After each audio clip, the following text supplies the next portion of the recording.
TMC नेता सायोनी घोष ने कहा 2026 में फिर से खेला होगा और ममता दोबारा जीतेंगे। बंगाल में तनाव फैलाने वालों को बीजेपी बढ़ावा दे रही है। कैलाश विजयवर्गीय ने टीएमसी नेता हुमायूं कबीर पर बोला हमला, बोले बीजेपी में थे, चुनाव मैंने ही लड़वाया था और अब टीएमसी में विश्वसनीयता की नौटंकी कर रहा है। कोलकाता में कांग्रेस अध्यक्ष शुभंकर सरकार ने कहा कि बीजेपी 1992 से हिंदू मुस्लिम भाईचारे को तोड़ने की राजनीति कर रही है। 9 दिसंबर मंगलवार को संसद भवन में होगी एनडीए संसदीय दल की बैठक। पीएम मोदी एनडीए संसदीय दल की बैठक में सांसदों को संबोधित करेंगे। सरकारी सूत्रों के मुताबिक भारत और अमेरिका के बीच में व्यापार वार्ता 10 दिसंबर से नई दिल्ली में होगी आयोजित। जानकारी के मुताबिक दोनों ही देशों के प्रतिनिधि वाणिज्य और आर्थिक सहयोग के मुद्दों पर करेंगे चर्चा। जम्मू कश्मीर के सीएम उमर अब्दुल्ला ने कहा कि लाइफ सपोर्ट पर है इंडिया, ब्लॉक कभी भी आईसीयू में जा सकता है गठबंधन। उमर अब्दुल्ला ने एसआईआर पर कहा कि चुनावों में सूची में बदलाव या अलगाव किसी भी पक्ष को लाभ देने के लिए चुनावी प्रक्रिया को प्रभावित कर सकता है। बंगाल में फुल स्पीड में एसआईआर डिजिटल तरीके से अब तक 99.43% फॉर्म दर्ज। 4 नवंबर से हुई थी शुरुआत। 12 राज्यों में हो रहा है मतदाता शुद्धिकरण। अखिलेश यादव ने एसआईआर पर कहा कि यहां से ये एक्सरसाइज इसीलिए कर रहे हैं कि वोट कटे। अखिलेश यादव ने फिर से बाबा भीमराव अंबेडकर का किया जिक्र। कार्यक्रम में कहा कि बीजेपी भावनाओं पर राजनीति करके सरकार चला रही है।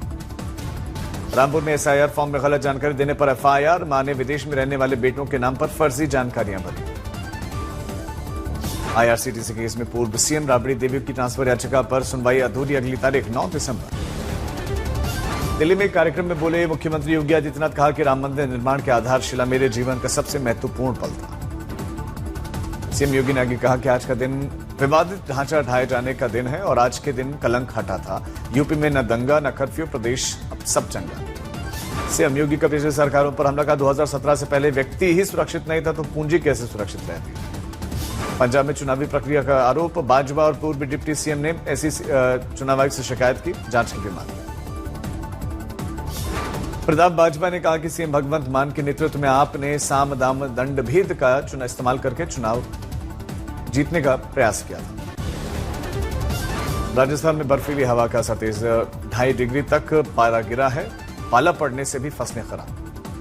कश्मीर में कड़ाके की ठंड, गंभीर वायु प्रदूषण, AQI का स्तर 300 के पार। श्रीनगर में रात का तापमान -4.1 डिग्री रहा और IMD ने चेताया 15 दिसंबर तक बर्फ या बारिश की संभावना नहीं, लेकिन ठंड बढ़ सकती है। कुल्लू मनाली में बर्फबारी का इंतजार है। शुष्क ठंड से परेशानियां बढ़ी। लाहौल स्पीति में ठंड से पानी के स्रोत जम गए।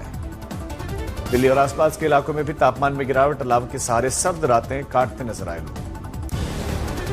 राजधानी दिल्ली में ठंड के मौसम में बेघर लोगों के लिए बनाए गए जगह जगह शेल्टर होम्स। एमपी के राजभवन का बदला नाम, राजभवन की जगह लोक भवन हुआ। सीएम और राज्यपाल की मुलाकात के बाद बदली गई नाम पट्टिका।